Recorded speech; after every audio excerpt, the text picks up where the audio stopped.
Salam saudara-saudara, kita jumpa saatnya menabur. Sebelum membaca firman Tuhan, kita berdoa.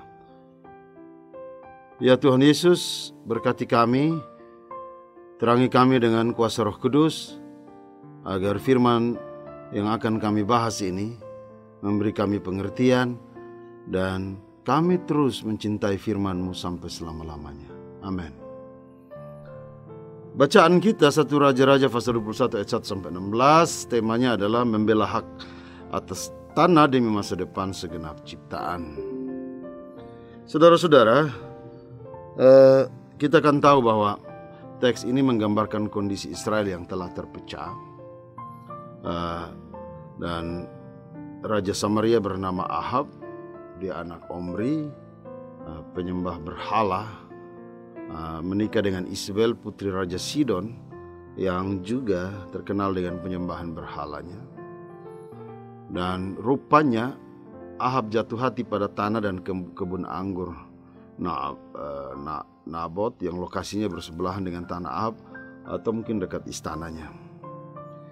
Nah, waktu dia meminta tanah itu, dia dapat penolakan. Nabot tidak memberikan tanah itu.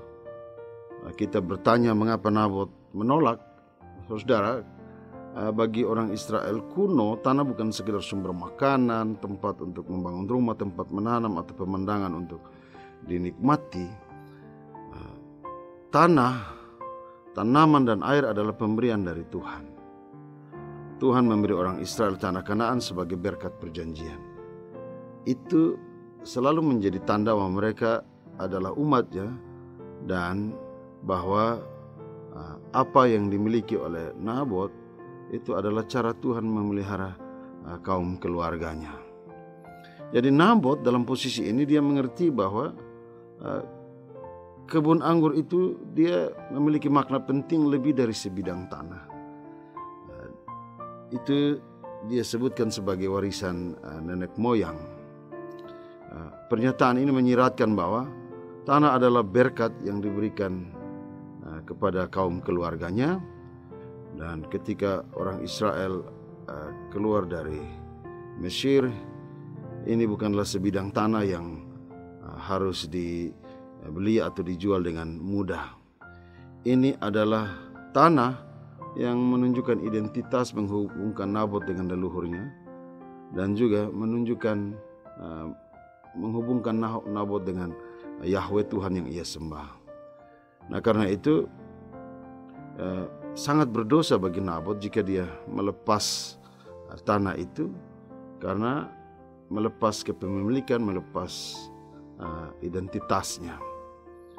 Nah, tapi cerita ini kemudian menjadi perhatian bagi kita semua, karena nanti dalam teks ini ada semacam upaya paksa, sangat politis dan kotor, di mana di balik layar semua ini adalah tentu saja Isabel bersama dengan Ahab. Mereka memainkan segala cara untuk mendapatkan tanah Nabot.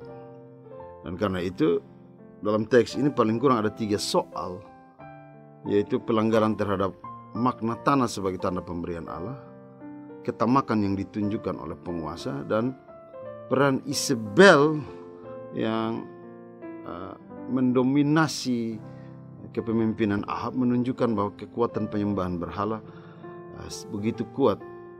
Praktek ketidakadilan terjadi bagi anak-anak Israel. Mari kita kaji teks kita. Nah, saudara, gambaran tentang tanah sebagai wilayah geografis yang diberikan Allah sebagai janji kepada umat pilihannya, mulai dari Abraham, kemudian janji itu berlaku sampai anak cucunya.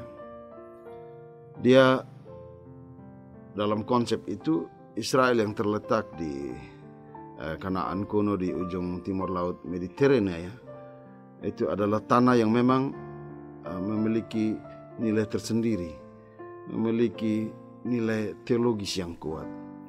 Bilangan 34 ayat 1 sampai 12 merinci batas-batas yang cukup tepat bagi kita. Jadi nilai teologis itu kemudian ada kepemilikan, tapi sesungguhnya Israel percaya bahwa pemilik sejati dari tanah itu adalah Tuhan.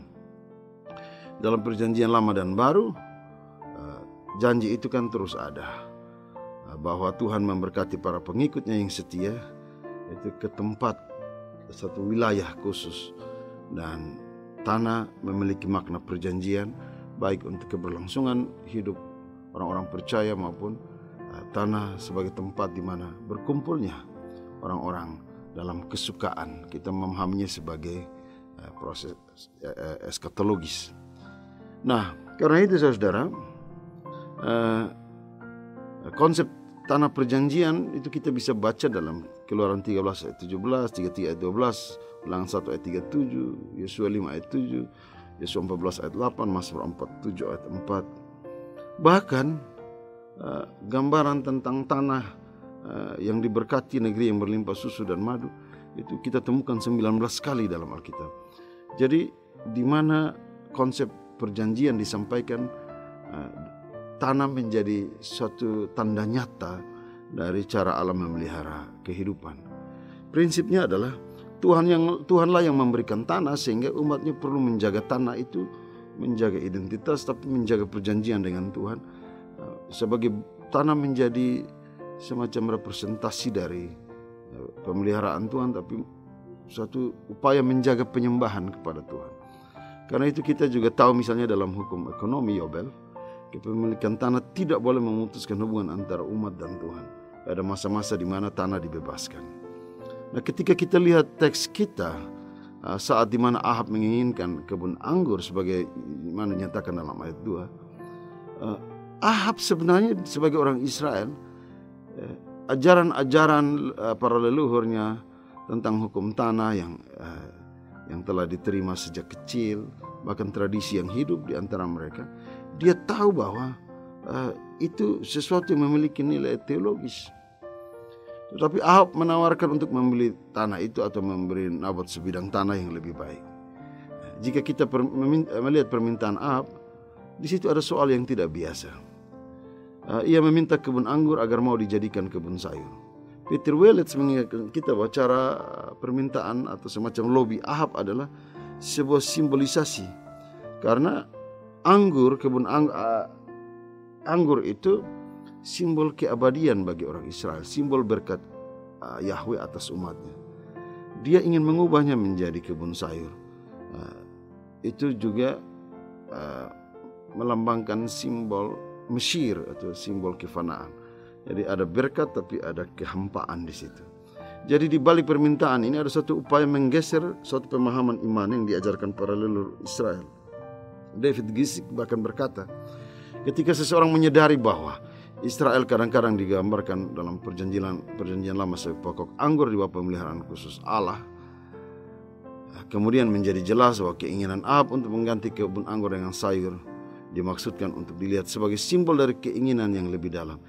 Ini adalah raja yang ingin menjadikan Israel seperti Mesir, dari upaya untuk kembali pada satu kehidupan yang lama yang jauh dari Tuhan, seperti yang dilakukan raja sebelumnya. Dan itu dialami juga oleh Salomo ketika istri-istri asingnya mempengaruhi kehidupannya di masa tua. Kata-kata Nabot yang menolak permintaan Ahab menegaskan bagi kita bahwa memperdagangkan atau menjual tanah kebun anggurnya itu tentu saja ciri dari orang yang mengabaikan hukum. Dan itu sangat tidak menyenangkan di mata Allah. 1 Samuel 24 ayat 6, 26 ayat 11, 2 Samuel 23 ayat 17. Alasannya adalah kebun anggur adalah milik leluhurnya. Tuhan pemilik seluruh tanah Israel telah melarang keluarga Israel untuk menyerahkan kepemilikan tanah keluarga secara permanen. Imamat 25 ayat 23 ayat sampai 28, Bilangan 36 ayat 7 sampai 9. Karena kesetiaannya kepada Tuhan dan ia memegang tradisi itu, Nabot berdiri sebagai orang yang menolak tawaran Ahab, sekaligus berdiri sebagai orang yang menjaga nilai-nilai leluhurnya. Dia menjaga tanah sebagai pemberian berkat Allah. Jadi ini bukan soal melepas atau beroleh keuntungan tertentu, melainkan keyakinan terhadap apa yang diyakini sebagai kebenaran. Gambaran ini menunjukkan satu kapasitas yang kuat dari seorang yang bernama Nabot ini. Dia sangat kuat. Dia jaga betul ajaran-ajaran itu.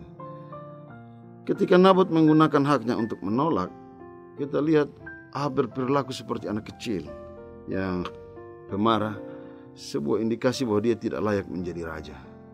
Ini memalukan. Lalu ia menjadi putus asa dan ketamakan mulai hadir di situ. Ahab tidak menghargai nilai spiritual dari tanah itu sebagai representasi dari berkat perjanjian Allah kepada Nabot dan keluarganya. Bagi Ahab, tanah adalah sesuatu yang harus diperoleh, milik yang didambakan. Dan ketika ia memberitahu Isabel tentang pertemuannya dengan Nabot, dia tidak menyebut tanah. Dalam teks itu dia menyebut kebun anggur. Jadi dia tidak menekankan warisan seperti yang dikatakan oleh Nabot. Dia tidak menyebutkan nilai spiritual perjanjian tanah itu dalam menjelaskan situasinya kepada Isabel. Dan ketika nanti Nabot meninggal, Ahab pun tidak ragu-ragu untuk mendapatkan tanah itu. Dia berlaku seolah-olah tidak ada nilai-nilai ajaran-ajaran yang membatasi kepemilikan ataupun cara-cara yang tidak benar itu. Sementara Isabel itu seorang penyembah berhala. Dia tidak akan punya pengetahuan pribadi tentang bagaimana orang Israel berinteraksi dengan tanah itu. Dia tidak akan memahami secara jauh proses panjang arti sebuah tanah bagi kehidupan orang Israel. Dan karena itu dalam pasal ini dia menjanjikan sukacita bagi Ahab dan berjanji bahwa dia sendiri akan memberikan tanah itu kepada Ahab. Sikap Isabel menunjukkan bahwa dia terlalu jauh mencampuri urusan pemerintahan suami. Dia memandang diri sebagai penguasa seperti apa yang dilakukan Daud terhadap Uria. Dan lebih memalukan ialah dia memakai cara asing untuk mencampuri nilai-nilai luhur di Israel. Ini adalah dosa yang tidak bisa dibiarkan. Semua upaya untuk merusak berkat Tuhan, untuk menghancurkan nilai-nilai perjanjian, untuk mengganti peran nilai teologis tanah dengan hanya dilihat sebagai tanah hanya sebagai sebuah aset yang untuk dimiliki hanya untuk sebuah keuntungan pribadi atau sebuah keuntungan ekonomi semata. Itu telah mengkhianati nilai luhur yang telah dibangun. Dan karena itu tidak salah Alexander McLaren mengkategorikan tiga tokoh ini secara berbeda. Nabot disebutnya adalah orang yang kuat memelihara nilai-nilai tradisi dan iman, namun dia dilemahkan oleh kekuasaan. Sementara Ahab adalah orang yang jahat, kekanak-kanakan dan lemah. Isabel adalah orang yang jahat, lupa pada kewenangan diri, dan dia begitu kuat. Jadi dalam teks ini perjuangan Nabot perlu kita lihat, direfleksikan dalam konteks kehidupan kita. Bagaimana tanah harus dipahami bukan hanya sebagai tempat di mana kita hidup, tanah di mana untuk sebuah tempat identitas kita, tapi kita juga harus memperhatikan aspek masa depan. Aspek masa depan bahwa tanah itu harus menjadi tempat yang juga memastikan memelihara ketersediaannya bagi anak cucu kita. Nah, bagaimana teks ini diaplikasi, saudara? Sikap Ahab harus kita sebut sebagai sikap iman. Tanah dihargai sebagai pemberian Tuhan, tidak hanya diperuntukkan untuk kepentingan ekonomi. Tanah dipahami sebagai cara manusia mensyukuri berkat Tuhan. Itu diusahakan oleh keluarga Nabot turun-temurun, dan dia tidak bisa berpindah begitu saja, karena tanah juga menunjukkan kualitas penyembahan mereka kepada Tuhan. Karena itu saudara, seringkali tanah hanya dipahami sebagai aset atau sebagai nilai ekonomi semata.